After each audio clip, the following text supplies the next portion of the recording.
Greetings. Today's focus is on two issues, or primarily. Number one is Model 3 nightmares related to VW, Jaguar, and Daimler. The second issue we focus on is that we're in a period now where Tesla is on a wild stock ride that's illustrated by what happened on Monday, July 2nd, 2018, once Tesla announced that they had achieved 5,000 units of production. We also have some cleanup items in terms of where we're at in terms of production in the facility. This is Greg for Tesla Fan Insight. Thanks once again for joining us. If this is your first time on our site, please take time to like, subscribe. We'd really appreciate it if you take a few, maybe 8 or 9 seconds of our ads in each case, because it really helps support the channel. We're also on Patreon. I apologize for the mishap this morning. My screen froze and I didn't want to continue with the show and decided to start all over again. So for those of you viewing the other version of this, my apologies. Some craziness occurred with our streaming abilities, and therefore that occurred. The next thing I wanted to note is that Julio and others, great to see you on here. Any questions, please post them so I'll know what they are. What's going to happen is that at the end of the show, we're able to respond to those, but many have asked us not to do shout outs during the stream, and I'm going to honor that. So the first part of our conversation today focuses on what I call the Daimler Jag VW nightmare.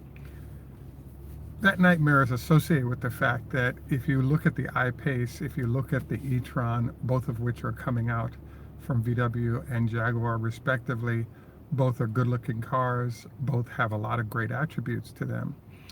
One of the issues that's sort of lurking that I wanted to cover today is the fact that in the case of both vehicles, we're looking at about 240 miles of range. We're also looking at approximately $80,000 price point.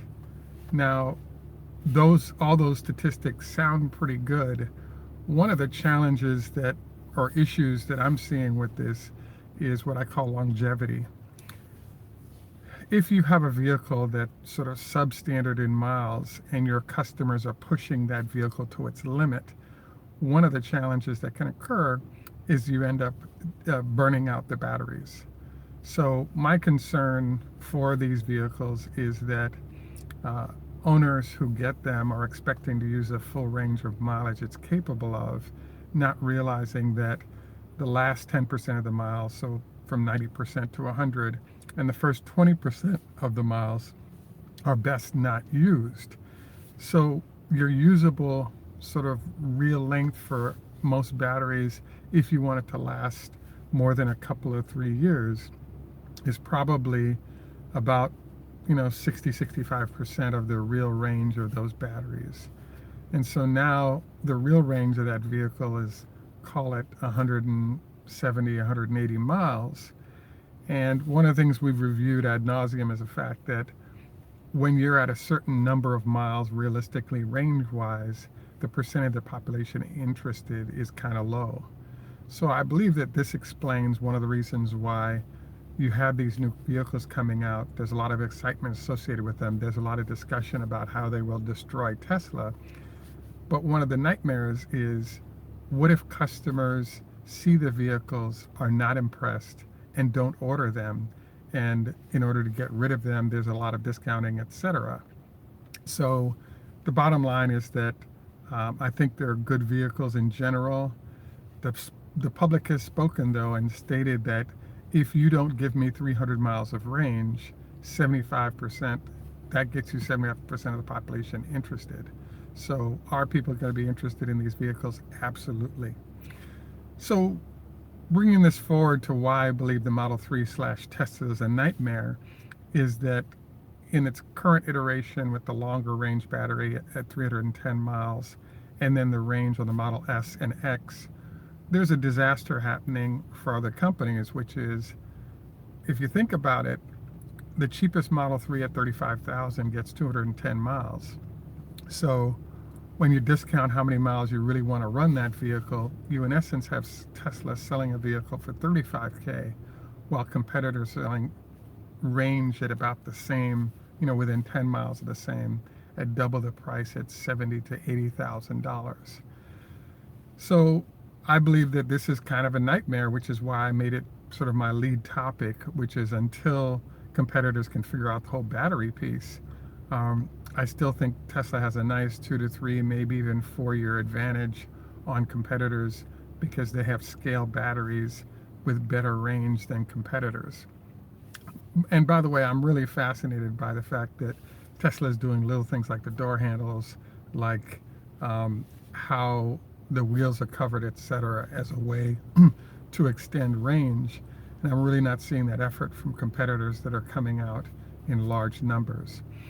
So bottom line of this whole thing is that I believe that the huge competitors that hedge funds and others are relying on in the form of VW, Jaguar, and Daimler to come after Tesla will arrive with products that are competitive in the future.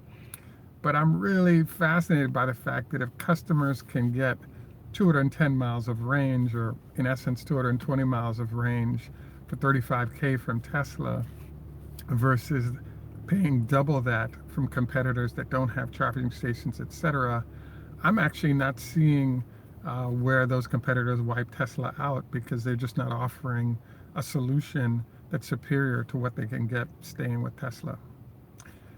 Another there's a subtext to this whole thing, which is Tesla's manufacturing its own batteries, and it's been suggested that Tesla may be in trouble because once competitors arrive and don't have the battery costs to manage in terms of their production, this is a further reason why Tesla ends up getting destroyed.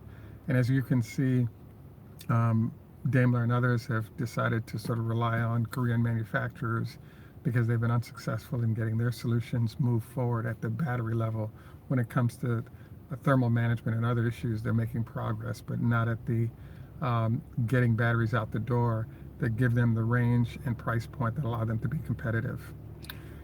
The next thing I wanted to jump into is the whole discussion of the wild ride that Tesla stock price is on.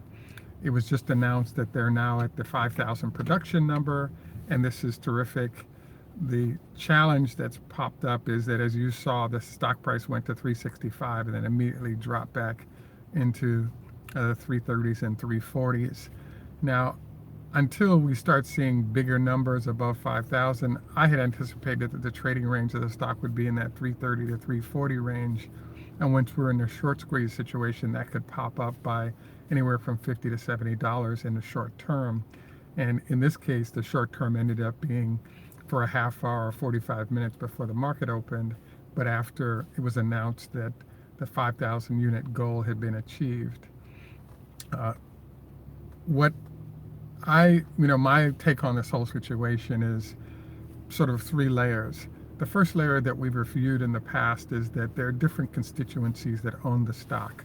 The biggest constituency is the fact that there are large institutions that are pension funds, etc. And these entities are really focused on the long term. So what they will do is actually take in what the analyst recommendations are and then noodle on them for several days. And then you'll start seeing movement in the stock price afterwards.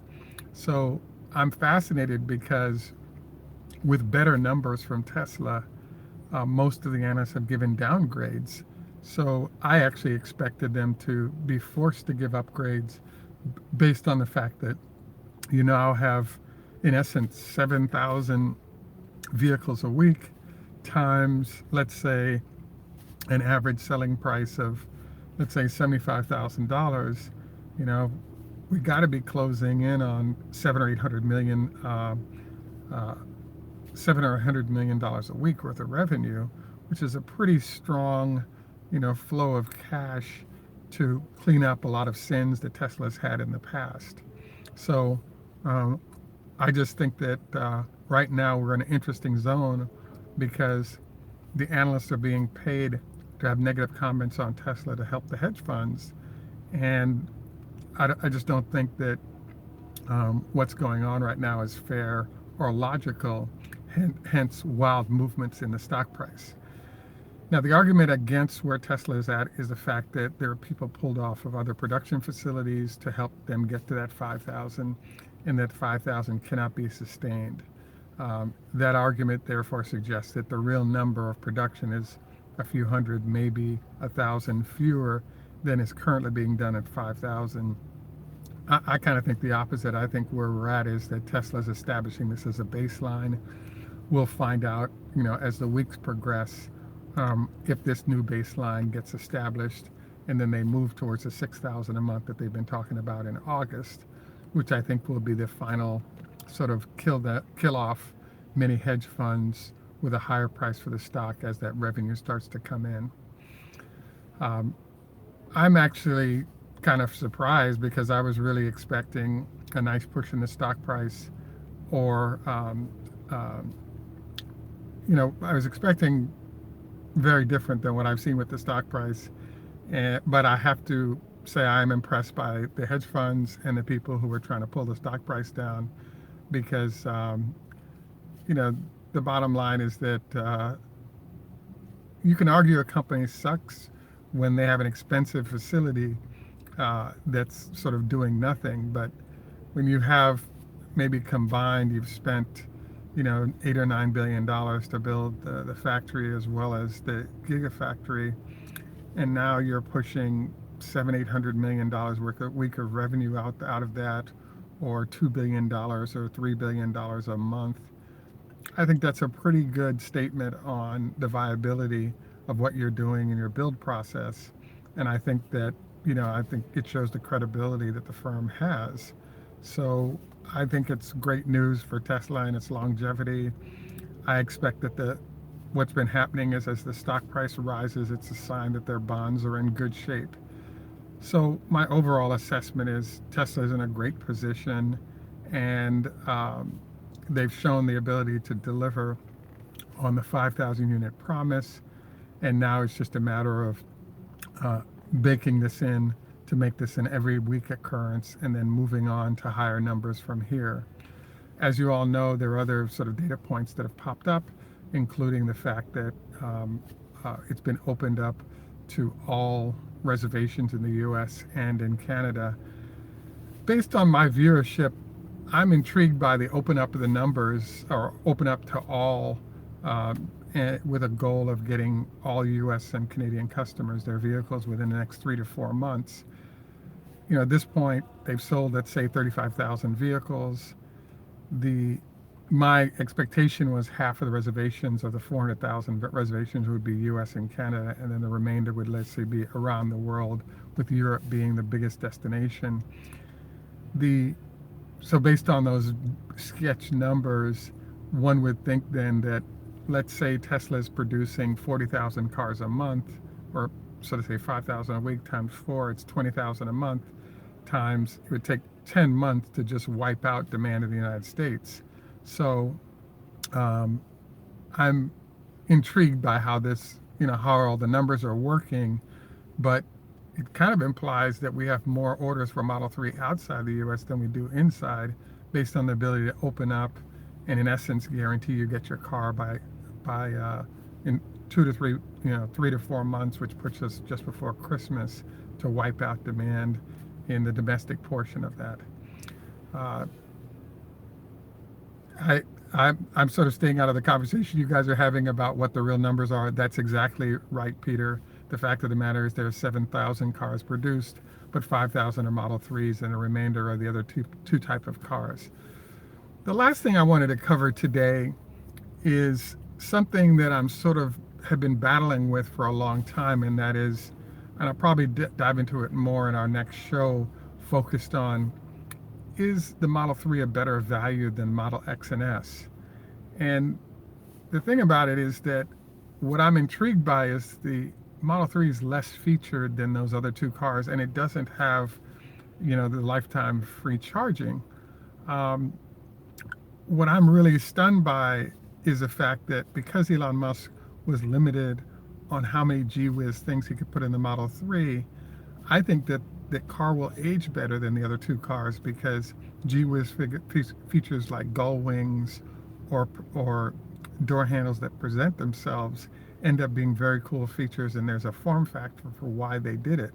But the problem is, for example, with those door handles, it's been the number one most repaired item on the Teslas. So I think it's been a complete, disaster, some of the gee whiz things that they're doing, and I'm really hoping Tesla will start to back away from them, as they have with the Model 3, sort of back away from some of those cool features which allow the cars to age better with customers not fearful of getting giant bills for stuff later on.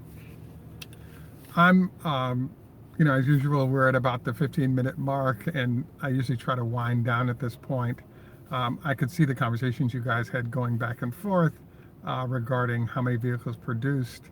I actually, Tesla hasn't broken out what the orders were in other places. Norway ordering 100,000 Model 3s would not be a shock, but I'm thinking that one of the issues you have to, that just come to mind that you have to slice out is that people who are on the waiting list but want the cheapest version of the car are being forced to go to the back of the line because those cars won't be produced until next year. So another sketch number we could say is perhaps half the people ordering are trying to get a hold of the cheapest version.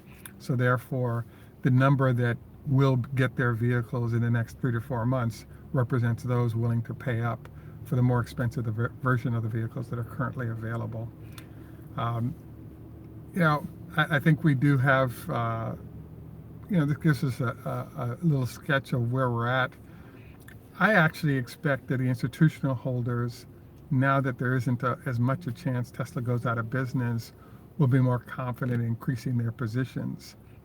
So, wow, that's news.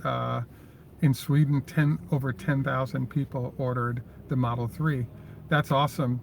It'd be fun to find out what percentage of those folks ordered or trying to get a hold of the cheapest version versus the dual motor or other or extended range vehicles in that offering. So,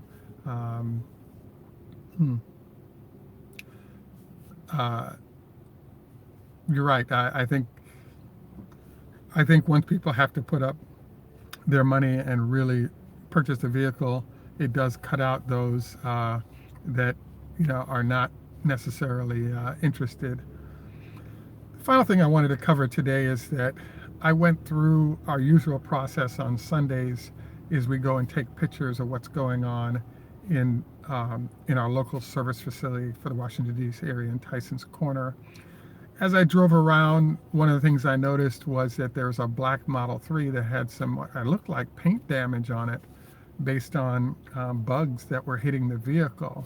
I don't know if that's for sure, but note for all those owners that first month, you want to be careful how the car is washed and the circumstances it's in, because it takes time for that paint to dry. So putting it in sort of harsh washes and other situations could be bad news, because swirls and other things end up embedded in that paint for the life of the vehicle. That's entirely possible. The other thing I like to watch is, what trends are there in terms of colors. One thing that I wanted to encourage you guys to take a peek at is there's a new champagne color that's being offered by Tesla, and I'm seeing it now on all types of vehicles, and I actually think it looks great. And it's kind of in the mid-range between black and white, and allows you to have some style without necessarily going white, but also it doesn't give you the brutality that you get from a very dark color. So the color that I like the most that I'm not seeing very much of is kind of the British racing green. I think it's beautiful. Green's my favorite color, especially kind of with a teal element to it. So I'd have to say that, it is interesting to see that. Again, look forward to any and all of your comments. Please take time to like and subscribe. Any comments would be appreciated. Please note we do support and want Tesla to succeed, but we will call them where things are bad news. The one other thing that I wanted to note that you guys might want to be observant of is that Tesla's come out with a new thing where they have a covering for the Model 3 as it's in transport. And I'm not seeing a similar covering for the Model X and Model S's, but I love it because this covering in transport is helpful to prevent any kind of road, dirt, dust, anything from hitting the paint and damaging the vehicle before it arrives, which results in a huge amount of repair work or potential damage for the customers later on that you find out after the fact. So you can see these in the photos as well. Wanted to again thank you for joining us. Tschüss, German, au revoir, French, lehitraot, Hebrew, Choda Hafez, Farsi, farvel, I believe Swedish. And I also wanted to note, for those of you soccer fans, I'm a Brazil fan, so I think that's who I'm rooting for right now. But I wouldn't put it past Belgium to win that game and go on and win the whole thing. I'm kind of rooting for England, but they always choke, so I can't go with them as my winner. Look forward to any and all comments you guys may have on this one as well. Have a great day, and in Jamaica we say walk good enough respect man. And thanks for joining us.